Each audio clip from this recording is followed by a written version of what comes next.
अस्सलाम वालेकुम गाइस, क्या हाल है? खैरियत से है? उम्मीद है आप सब लोग बेहतर होंगे और अल्लाह ताला आप सबको ठीक रखे, आमीन। आज की वीडियो में मैं बताना चाह रहा हूँ और ये आज का जो मकसद है वीडियो बनाने का वो है रम्बॉइड पेन। रम्बॉइड पेन क्या होता है? बहुत सारे लोग या बहुत सारे जो ख़ास तौर पे जो लोग बहुत ज़्यादा पढ़ते हैं, स्टूडेंट्स हो गए हैं, या जो लोग बहुत ज़्यादा कंप्यूटर पे काम करते हैं, या जो वर्कर्स होते हैं, वो रम्बॉइड्स पेन की बहुत ज़्यादा जो है ना वो शिकायत करते हैं। मोस्ट ऑफ द टाइम आप जैसे घरेलू उसमें भी देखते हैं। तो रम्बॉइड्स पेन दरअसल ये होता है कि आपके दोनों कंधे, जो स्केपुला के जो बोन होते हैं ना, पीछे का जो कंधे के जो बोन हड्डियाँ हैं, इसके बीच में तकलीफ होती है। काफ़ी लोगों को होती है, एक डल सा इचिंग पेन होता है। मतलब जब भी कोई काम बहुत ज़्यादा काम करके आते हैं, जैसे कोई किसी की शिफ्ट है, वो 8 घंटे काम करके आता है या 6 घंटे काम करके आते हैं, तो उसके बाद उनको एक मखसूस पॉइंट पे उनको एक तकलीफ होती है, एक डल इचिंग पेन होता है। तो मैं आज इस वीडियो में आपको बताऊंगा कि यार ये पेन होता क्यों है और ये किस किस वजह से हो सकता है और इसको कैसे इम्प्रूव किया जा सकता है। दरअसल कभी कभी जब ये पेन हमें हो रहा होता है तो हम ये करते हैं कि इस जगह पे कभी थोड़ा सा मसाज कर देते हैं या सॉफ्ट टिश्यू वर्क कर देते हैं, तो ये कम हो जाता है। लेकिन ये पेन दोबारा आ जाता है, ये कम होता है फिर आता है, यूँ इसमें ये सीक्वेंस चल रही होती है। तो इस सीक्वेंस को देखते हैं कि भाई इसको इसका परमानेंट हल क्या है। ठीक है, तो परमानेंट हल इसका ये है कि आपने एक स्टेप बैक जाना है। वो मैं आपको बताऊंगा कि कौन कौन सी एक्सरसाइज करनी है। थोड़ी सी आप लॉन्ग टर्म आपको वो एक्सरसाइज करनी पड़ेगी, तो इंशाल्लाह आपकी ये तकलीफ ख़त्म हो जाएगी और आप काफ़ी बेहतर फील करेंगे। लेकिन शर्त इसमें यह है कि एक्सरसाइज आपकी थोड़ी सी लॉन्ग टर्म होनी चाहिए। तो डॉक्टर राल्फा क्लाउड ने 1959 में एक रिसर्च की थी और उस रिसर्च में उन्होंने ये किया था कि भाई देखते हैं कि यार ये पेन क्यों होते हैं और कहाँ कहाँ से आते हैं। तो उन्होंने डिफरेंट टेक्निक्स के थ्रू, मतलब उन्होंने ये देखा कि सर्वाइकल के जो हमारे मोहरे हैं, जो गर्दन के मोहरे हैं, इनको प्रेशराइज किया, उसको इंजेक्शन से प्रेशर किया, फिर इनको निडल से पंक्चर करने की कोशिश की। जब उन्होंने सर्वाइकल पे यहाँ पे फॉर एग्जांपल यहाँ पे उन्होंने इरिटेशन की, जब उन्होंने नेक पे इरिटेशन की, तो उससे ये रिजल्ट निकला कि लोगों जो जिनके ऊपर भी वो एक्सपेरिमेंट कर रहे थे, वो स्केपुला के बीच के जो बॉर्डर है ना, वहाँ पे वो इचिंग पेन बता रहे थे, डल पेन बता रहे थे। तो इससे ये आइडिया लगाया गया है, तो ये एक्सपेरिमेंट अभी तक चल ही रही है कि ये जो पेन होता है इसमें बहुत सारी चीज़ें इन्वॉल्व होती है। उसमें आपके सर्वाइकल का नेक भी इन्वॉल्व है। जब आपकी नेक में कोई प्रॉब्लम हो, डिस्क में कोई इश्यू होती है, तब भी आपको यहाँ पे ये तकलीफ होती है। तो वो न्यूरोजेनिक होता है, कुछ मसल वीकनेस की वजह से होता है, तो वो मस्कुलर होता है, आपके रोमबॉइड्स वीक है तो उसकी वजह से भी आपको ये तकलीफ होगी। दूसरा आपका ये है कि आप बहुत ज़्यादा एक्टिविटी कर रहे होते हो, तो रिपीटेटिव मूवमेंट की वजह से भी यहाँ पे आपको पेन आ जाता है। तो आपको अपना पोस्चर का भी ख्याल रखना है कि आपका पोस्चर भी सीधा होना चाहिए।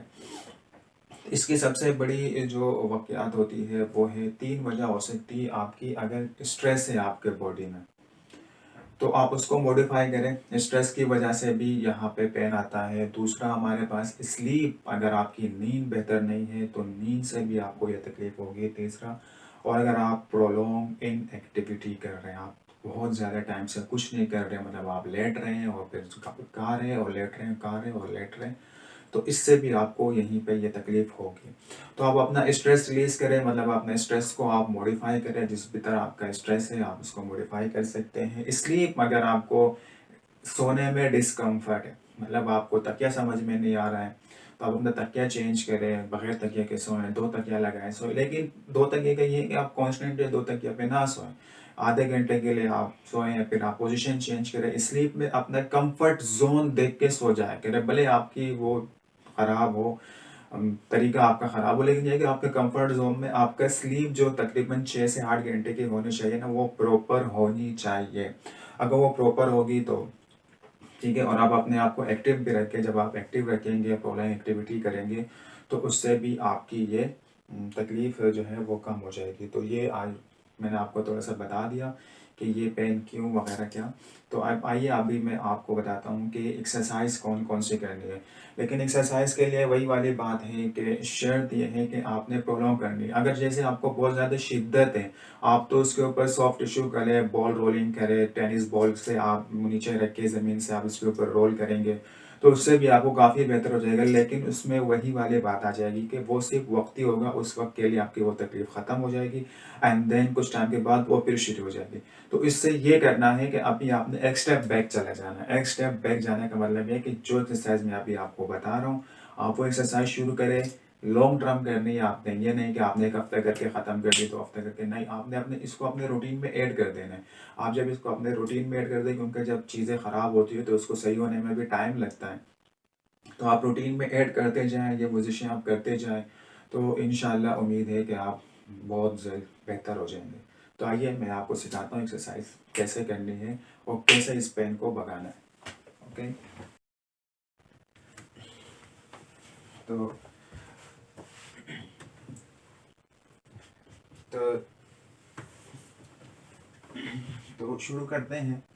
आप लोगों की पहली वर्जिश, पहली एक्सरसाइज जो है वो आप लोगों ने ये करनी है कि किसी भी पोजीशन पे आके, किसी भी जगह पे, खासतौर पे मैं तो अभी बेड पे कर रहा हूँ, मेरे पास नीचे जगह नहीं है, तो आप लोग ज़मीन पे लेट के भी कर सकती हैं, कहीं पे भी कर सकते हैं। उसके लिए ये है कि आपने साइड लाइन पे लेटना है, सर करवट पे लेट जाएंगे, अपनी गर्दन नेक पूरी एक स्ट्रेट पोजीशन में, आपके पाँव जो है वो फोल्ड हुए होंगे। आपने ये अपने हाथ बिल्कुल इस पोजीशन में रख के, सीधा रख के, और आपने अपनी थोरैसिक, गर्दन और आर्म की मूवमेंट करनी है। इसमें आपके मस्कुलर और न्यूरोजेनिक मसल और नर्व तीनों मूवमेंट आ जाएंगे इसमें, ठीक है, और बॉन्स की।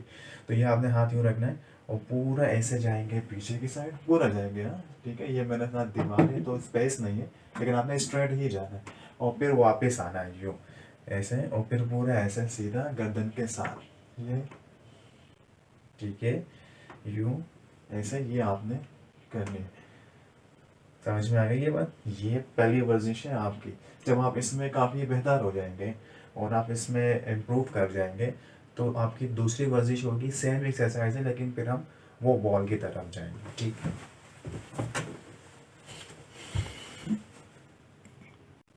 जी। तो यह है आप लोगों की दूसरी वर्जिश। दूसरी वर्जिश कैसी है? सेम वैसे ही वर्जिश है जो अभी हम बेड पे कर रहे थे, लेकिन ये बैठ के है, ये थोड़ी सी एडवांस है उसमें। वो हम लेट के कर रहे थे, उसमें हमें असिस्टेंस मिल रही होती है, यहाँ पे हम जो है ना वो बैठ के करते हैं। तो आपने अपना पैर यूँ रखना है, ऐसे पोजीशन में आपने आके उसी तरह आप अपना नेक शोल्डर सब स्ट्रेट रखेंगे, हाथ आपने उसी तरह स्ट्रेट रखनी है, वही तो ऐसे नेक, और आपने अपने जॉइंट्स और आर्म्स की मूवमेंट करनी है, जिसमें आपकी तीनों मूवमेंट हो जाएगी। ये आप गए मस्कुलर, आपकी न्यूरल और आपकी नेक की मूवमेंट, तो ये आपने करनी है ऐसे, ठीक है, बिल्कुल आराम आराम से यूँ आप ऐसे गए, डीप ब्रीथिंग की आपने ऐसे पूरा गए, फिर ये और फिर पूरा आपने डीप ब्रीथिंग की, और ये समझ में आई बात? ठीक है, ये और फिर पूरा ऐसे आप गए, और नेक की मूवमेंट के साथ, नेक की मूवमेंट आपने ज़रूर करनी है, राइट, यूँ, ठीक है।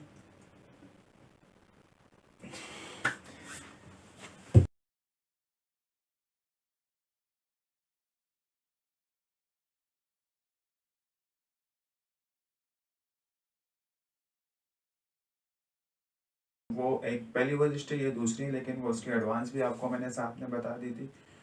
तो ये आप लोगों की तीसरी वर्जिश है। एडवांस से पहले पहले आपने बेड वाली करनी है, फिर दूसरी आपने ये करनी है। जब आप उसमें बेहतर हो जाएंगे तो फिर आप वो वॉल वाली ऐड करेंगे, ठीक है। तो ये आप लोगों की दूसरी वर्जिश है। ये जैसे बैक पेन के लिए मैंने बताई थी, सेम ऐसे ही cat and camel, global cat and camel version है, लेकिन उसमें हम लंबर पे ज़्यादा फोकस कर रहे थे। इसमें हम थोरेसिक के ऊपर ज़्यादा फोकस करेंगे, हम थोरेसिक की प्रोट्रैक्शन और रिट्रैक्शन ज़्यादा करेंगे, ठीक है। ये आप आए बिल्कुल से ऐसे ही, ठीक है, ये, ठीक है। अब हम नंबर में ज़्यादा फोकस कर रहे थे उसमें ना, ठीक है। अब आपने नंबर पे ये सेम मूवमेंट इसी तरह ही होगी, लेकिन ये आप अपना थोरेसिक के ऊपर ज़्यादा, ये, ठीक है। नंबर की मूवमेंट साथ में होती रहेगी, मैं ये कह रहा कि नहीं होगी, लेकिन आपने ज़्यादातर थोरेसिक के ऊपर, शोल्डर आपने ज़्यादा मूव करना है, स्केपुलर प्रोट्रैक्शन और रिट्रैक्शन करना, ये स्केपुलर की मूवमेंट हो रही है दरअसल, ठीक है। ये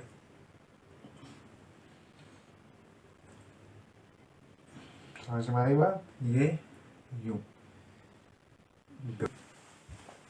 ठीक है, तो आप लोग की जो तीसरी वर्जिश है वो उसी तरह है जो अभी हम दूसरी कर रहे थे, लेकिन तीसरी वर्जिश भी सेम ऐसे ही है, लेकिन आपने इसमें ऐसे बैठ जाना है, आराम से बैठ जाओ, और ये नेक की मूवमेंट, ठीक है, नेक है, स्कैपुला अंदर, और फिर ये गर्दन बाहर, स्कैपुला बाहर, ठीक है, ये यूं, और फिर ऐसे ही करना है।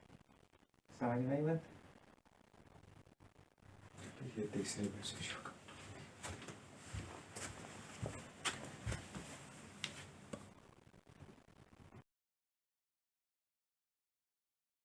ये आपने कोई भी पिलो लेना है, ये तो मेरे पास अभी यहाँ पे पिलो नहीं है, तो इसलिए मैं आपको इस पे करवा के दिखा रहा हूँ।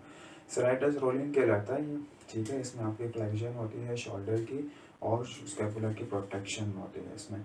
तो आप कोई भी पिलो लेंगे, ठीक है, या कोई भी रोलर वगैरह लेके आपने यूँ रखना है आराम से वॉल के पास, और इसके ऊपर यूँ पूरा ऐसे आराम से यूँ लेके जाएंगे आगे की तरफ, फिर पीछे, ठीक है, ये आगे लेके जाएंगे पूरा, और ये पूरा पीछे लेके आएंगे। समझ में आई बात? ये समझ में आई?